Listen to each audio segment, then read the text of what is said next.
Hoje eu vou explicar para vocês como diferenciar se o que você tem é TDAH ou talvez seja ansiedade, depressão, autismo e outros diagnósticos, beleza? Então eu queria pedir para você que já tá na live, escrever aí nos comentários que o tema da live é como saber se tenho TDAH ou outra coisa. E aí eu vou fixar o seu comentário pra gente orientar quem estiver chegando. Beleza? Sejam muito bem-vindos a mais uma das nossas lives. Para quem tá chegando agora, o assunto é esse. Como saber se o meu diagnóstico é um diagnóstico de TDAH ou se os meus sintomas, na verdade, são indicativos de outra coisa? Qual é a diferença entre TDAH e ansiedade? Qual é a diferença entre TDAH e depressão? Qual é a diferença entre TDAH e autismo, beleza? Muito obrigado aí para o nosso amigo que foi o primeiro a comentar para eu colocar o assunto como fixado nos comentários. Gente, vamos falar então do nosso assunto de hoje? Beleza, é muito comum que a gente confunda o diagnóstico de TDAH com 3 principais outros diagnósticos: ansiedade, depressão, e em alguns casos mais raros, transtorno do espectro autista. Hoje, se você está assistindo aqui, eu vou te ajudar a diferenciar e entender quais são as características essenciais de cada um desses diagnósticos e que diferenciam esses diagnósticos do TDAH. Perfeito? Então sejam muito bem-vindos. O primeiro diagnóstico que eu quero falar aqui é a diferença entre TDAH e ansiedade. E esse é super comum. Como eu sei se o que eu tenho é TDAH ou é ansiedade? E a resposta é a seguinte. Quando a gente olha para o TDAH, a gente está olhando para um transtorno, primeiro, do neurodesenvolvimento. Enquanto que o TAG é um transtorno de ansiedade, ou o transtorno do pânico, as fobias são transtornos de ansiedade. O que significa eu dizer que TDAH é um transtorno do neurodesenvolvimento? Significa que o prejuízo que o TDAH causa na vida das pessoas tem a ver com o cérebro dessa pessoa ter se desenvolvido de uma forma diferente. E quando que o nosso cérebro se desenvolve de um jeito mais intenso? É durante a infância, a pré-adolescência e a adolescência. E é por isso que uma das coisas que mais diferencia o TDAH da ansiedade é o início dos sintomas. Qual foi a idade de início dos sintomas? Para a gente considerar que alguma pessoa tem a possibilidade de ter TDAH, esses sintomas de TDAH precisam aparecer até os 12 ou no máximo 14 anos de idade. Agora, quando a gente olha uma pessoa que tem transtorno de ansiedade, por exemplo, o transtorno de ansiedade generalizada, que se chama TAG, a gente vai observar que essa pessoa, talvez nos últimos 2 anos, tenha tido preocupação e excesso em várias áreas da sua vida, que gera problemas de saúde, que gera estresse, que gera prejuízo em várias áreas. Mas essa pessoa com 12, 14 anos, ela não tinha esses sintomas de desatenção ou de hiperatividade. Perfeito? Então, uma das primeiras coisas que separa é a idade de início dos sintomas. Mas como que a gente poderia confundir a ansiedade com o TDAH?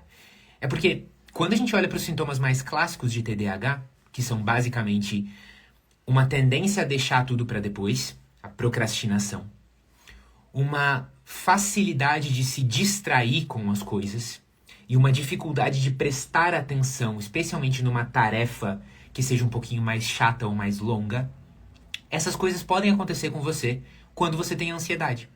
Pensa numa pessoa que é tão ansiosa que o tempo todo ela está se distraindo da sua tarefa porque tem uma preocupação puxando a atenção dela.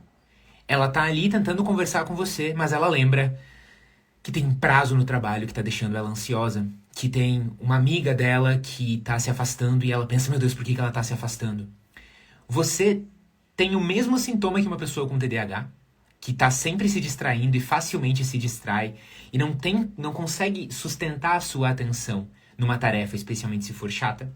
Só que a causa desse sintoma não é um transtorno do neurodesenvolvimento. A causa desse sintoma é uma ansiedade em excesso.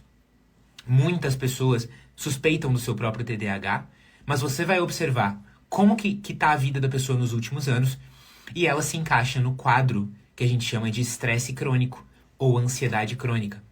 Ou seja, a rotina dela é uma rotina com altos níveis de ansiedade há mais de 1 ano. Na maioria dos dias, Na maior parte do tempo, ela está preocupada e estressada, remoendo algum pensamento. E isso muitas vezes causa sintomas parecidos com o de TDAH. Especialmente aqui no caso a desatenção, a procrastinação e às vezes mesmo a hiperatividade e a impulsividade. Quando uma pessoa está muito ansiosa, ela pode acabar sendo impulsiva. Como que a gente vai saber que não é TDAH? Primeiro, a idade do início dos sintomas. Tem que aparecer a maioria ou alguns sintomas até os 12, 14 anos, no máximo. Segundo, a gente vai observar se esses sintomas de TDAH eles estão relacionados a alguma mudança de vida. Então, a gente percebe que a pessoa ficou desatenta, hiperativa, impulsiva depois que o estresse começou a aumentar na vida dela. Então, provavelmente não é TDAH. Perfeito? Esse é o caso da ansiedade. Então, a gente tem que entender qual foi a idade do início dos sintomas. A gente tem que entender qual é a duração desses sintomas e se eles têm a ver com alguma mudança de vida. E até aí, a gente já consegue resolver 99% dos casos só analisando essas duas coisas. Beleza? O que mais que a gente tem que entender sobre ansiedade e TDAH? Pessoas com TDAH podem ter ansiedade. Se você tem TDAH, não significa que você só tem TDAH e mais nenhum outro transtorno. Na verdade, é muito comum, especialmente que adolescentes com TDAH também tenham algum transtorno de ansiedade. Foi o meu caso, que na adolescência desenvolvi transtorno do pânico. Já tratei, já superei, mas esse transtorno do pânico estava relacionado ao meu TDAH. Né? A gente que tem TDAH é um pouco mais vulnerável a desenvolver problemas de ansiedade. Ok? Agora eu vou falar sobre a relação do TDAH com a depressão. E como que eu posso diferenciar se uma pessoa está com depressão ou com TDAH. Antes disso, eu queria lembrar vocês que hoje é o último dia para você diagnosticar, confirmar o seu TDAH e receber o tratamento completo da Eureka com psicólogo e médico, tudo num único pacote, que é o nosso programa Reforma TDAH. É um programa novo que a gente lançou faz alguns dias e a gente está juntando a primeira turma. É tudo baseado no método Reforma, que já mudou a vida e adicionou constância na vida de centenas de pessoas, e a gente transpôs tudo isso para quem quer buscar esclarecimento, técnica e melhora no seu TDAH. Então, você tem consulta com psiquiatra inclusa para descobrir se você tem TDAH. Você tem encontro semanal com psicólogo por até 10 semanas. Você tem as orientações da Eureka através de um curso bônus que a gente dá, que tira todas as dúvidas e dá todas as estratégias para melhorar os seus sintomas de TDAH. Então, pode ter certeza que é um ótimo investimento que vale muito a pena. Dá uma olhada no link do perfil da Eureka. Hoje é o último dia para você entrar. Agora, vou falar para vocês sobre a diferença entre TDAH e depressão. Como que alguém poderia confundir TDAH com depressão? O que acontece é que quando você tem depressão, é muito comum que você comece a deixar as coisas para depois e ter muita procrastinação. Você demora para começar as tarefas. Quando você começa as tarefas, você demora para terminar. Por quê? Porque na depressão a gente vê um grande problema de ânimo. Falta iniciativa, falta ânimo, falta vontade de resolver as coisas, especialmente quando essas coisas exigem esforço. Esse é um sintoma de depressão. Outra coisa que acontece na depressão é que a gente pode ficar mais esquecido e ter problemas de memória. Você está num estado depressivo que prejudica várias das funções executivas do seu cérebro. É normal que uma pessoa com depressão fique um pouco mais impulsiva. E talvez numa tentativa de melhorar o seu humor por impulso, ela vá lá e compre alguma coisa que ela não tinha dinheiro para comprar, que ela vá lá e fale com o ex-namorado e diga que está com saudade. Essas atitudes impulsivas como uma tentativa de aliviar um pouco da depressão. Isso a gente vê em pessoas depressivas. Mas a gente também vê em pessoas com TDAH, algumas, uma tendência à impulsividade, a não pensar muito antes de falar, antes de fazer, antes de comprar coisas. A gente também vê nas pessoas com TDAH uma dificuldade de fazer as coisas com antecedência. Parece que as pessoas com TDAH, elas são muito movidas pelo prazo. Quando as coisas estão chegando no último prazo, ela vai lá e resolve. Antes das coisas chegarem no último prazo, ela deixa para depois. Como que a gente vai diferenciar, então, o TDAH da depressão? Primeiro, um dos pontos é o clássico diferenciador e divisor de águas, que é a idade do início dos sintomas. Uma pessoa com TDAH vai ter tido o início dos sintomas até os 12 ou no máximo 14 anos. E a pessoa com depressão, geralmente, ela vai ter tido esses sintomas de depressão, talvez por mais de 6 meses, até em alguns casos, por mais de 1 ano, mas dificilmente a pessoa vai te dizer que ela tem depressão desde os 12 anos. Beleza? Segunda coisa.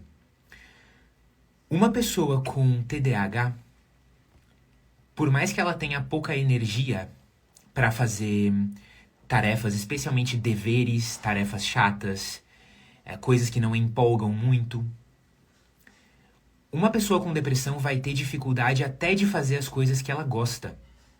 Então, uma pessoa com TDAH vai deixar para depois, para a última data possível, o trabalho da faculdade, muitas vezes. Porém, ela vai conseguir fazer um super esforço para praticar o esporte que ela ama, jogar o jogo que ela ama, estudar sobre o assunto que ela está viciada em estudar. Ela vai ter energia para alguns super interesses dela e vai ter um desânimo grande com coisas que são deveres e tarefas chatas. A pessoa com depressão vai ter uma perda de ânimo mais generalizada. É verdade que se você tem depressão, você ainda vai continuar gostando do que você gosta, mas na depressão a gente tem uma dificuldade de ficar animado pra tudo, mais generalizada, e uma dificuldade de sentir prazer nas coisas, generalizada. Enquanto que a pessoa com TDAH não vai ter dificuldade de sentir prazer nas coisas que ela gosta. Ela só vai ter uma tendência a deixar muito pra depois as coisas que ela acha chatas. Uma pessoa com TDAH pode ter depressão? Claro. Uma pessoa com TDAH pode ter qualquer outro transtorno, né? Mas o TDAH vai se diferenciar pela idade do início dos sintomas, pela duração dos sintomas e, nesse caso da depressão, pela seletividade da procrastinação. Ou seja, é uma pessoa que vai procrastinar, deixar para depois, a maioria das coisas chatas e deveres e coisas que não são interessantes para ela. Mas ela vai se empolgar muito e sentir muito prazer e fazer rápido as coisas que ela gosta muito e se interessa, que são super interesses. Enquanto que na depressão vai ser um desinteresse generalizado e um desânimo generalizado. Beleza? Agora, outro diagnóstico que é muito questionado é o diagnóstico de transtorno do espectro autista. Muitas pessoas se perguntam se existe uma relação entre o TDAH e o autismo, e a resposta é que essa relação existe. Na verdade, mais da metade das pessoas que estão no espectro autista também tem TDAH. Então, se você pega um grupo de 100 pessoas autistas, você vai ter, às vezes, 50 ou 60 dessas pessoas que também têm TDAH. Por quê? Porque o autismo e o TDAH são 2 transtornos do neurodesenvolvimento. Então, o espectro autista, ele é uma forma atípica do seu cérebro se desenvolver. E o TDAH é uma forma atípica, ou seja, fora do comum, do seu cérebro se desenvolver. As duas coisas. Você vai ver também que pessoas com TDAH muitas vezes podem ter problemas de aprendizagem da mesma forma que as pessoas no espectro autista. Então, é muito comum você ver pessoas com TDAH que também têm dislexia, que é uma dificuldade de ler e entender as palavras que você está lendo. E algumas podem ter dislalia, que é uma dificuldade de pronunciar, de falar as palavras, que geralmente aparece na infância e você trata com a fonoaudióloga. Perfeito? Claro, muitas crianças podem ter esses problemas, não necessariamente significa que ela vai ter espectro autista ou TDAH, mas você vê como o fato de serem 2 diagnósticos ligados ao desenvolvimento do cérebro, eles têm muitas coisas em comum. Se você já conheceu uma criança ou um adulto com espectro autista, você deve ter percebido, por exemplo, que a pessoa no espectro autista pode ter uma tendência a ser um pouco fisicamente agitada e a se acalmar através de movimentos físicos repetitivos. Pode ser que a pessoa mexa muito nas mãos ou faça movimentos com as mãos, com os pés, com o corpo, como uma forma de se acalmar. A pessoa com TDAH a gente também vai ver, normalmente em crianças, mas também em adultos, que mexe muito as mãos, que está sempre se cutucando, que está sempre mexendo as pernas, como uma forma também de se acalmar. Isso é igual no autismo e no TDAH, perfeito? Mais ou menos igual. Outra coisa muito parecida que a gente vê no TDAH e no autismo é que muitas pessoas que têm espectro autista têm o que a gente chama de hiperfixação, que é quando você descobre um assunto, fica super interessado naquele assunto e você começa a ficar monotemático, ou seja, você só sabe falar sobre dinossauros, métodos de extração de café, filmes dos anos 50. Você desenvolve uma certa obsessão com um assunto e aquilo vira praticamente seu único interesse de conversa, né? Isso a gente vê com muita intensidade em crianças e adultos do espectro autista. E a gente também vê em pessoas que têm TDAH. A hiperfixação da pessoa no espectro autista muitas vezes costuma ser mais intensa e duradoura. Então, é aquele cara que desde criança, como a gente vê em alguns documentários, se interessou muito por carros e carros de corrida, e ele mantém essa hiperfixação por muitos anos, até a vida adulta. No TDAH, a gente talvez veja mais variações dentro dessa hiperfixação. Daqui a pouco a pessoa tem uma fase em que ela aprende tudo sobre métodos de extração de café e depois ela troca essa hiperfixação. Ela aprende tudo sobre levantamento de peso olímpico, né? Então você vê, são diagnósticos semelhantes, mas qual que é a grande diferença entre uma pessoa com TDAH e uma que está no espectro autista? A diferença tem a ver com as dificuldades de comunicação. Então, uma das grandes características que define o diagnóstico do espectro autista é que a pessoa tem uma dificuldade intensa de comunicação. Eu sugiro que você que tem curiosidade para aprender mais sobre saúde mental veja aquele documentário, aquela série do Netflix chamada Amor no Espectro. É um reality show que mostra a realidade de pessoas no espectro autista encontrando parceiros românticos. E tem filmagens bem realistas, assim, do que acontece, né? Um reality show. E como são as interações. E você vai ver que, claramente, a coisa que une todas as pessoas no espectro autista é uma dificuldade de comunicação. E isso envolve tanto você conseguir expressar os seus sentimentos, os seus desejos, puxar assunto, fazer amigos, mas isso também envolve uma dificuldade grande de entender as regras sociais, saber que assuntos puxar e que não puxar, entender que emoção a pessoa tem no rosto. Nas pessoas com déficit de atenção e hiperatividade, que é o TDAH, você vai ter mais ou menos 20 a 30% que também podem estar no espectro autista. Então, mais ou menos aí 70 a 80% das pessoas com TDAH não vão ter essas dificuldades características do espectro autista. E aí, você consegue ver claramente uma diferença, né? Mas sim, eu já atendi pacientes, já conheci pessoas que tinham um TDAH bem pronunciado, uma desatenção e hiperatividade fortes, mas também estavam no espectro autista. O diagnóstico principal era o espectro autista, mas você via que essa pessoa tinha muita dificuldade de entender o que os outros queriam dizer, dificuldade de se expressar, uma sensação de que ela era estranha, de que ela não entendia as regras sociais, que ela não conseguia se comunicar bem, fazer amigos, ter intimidade.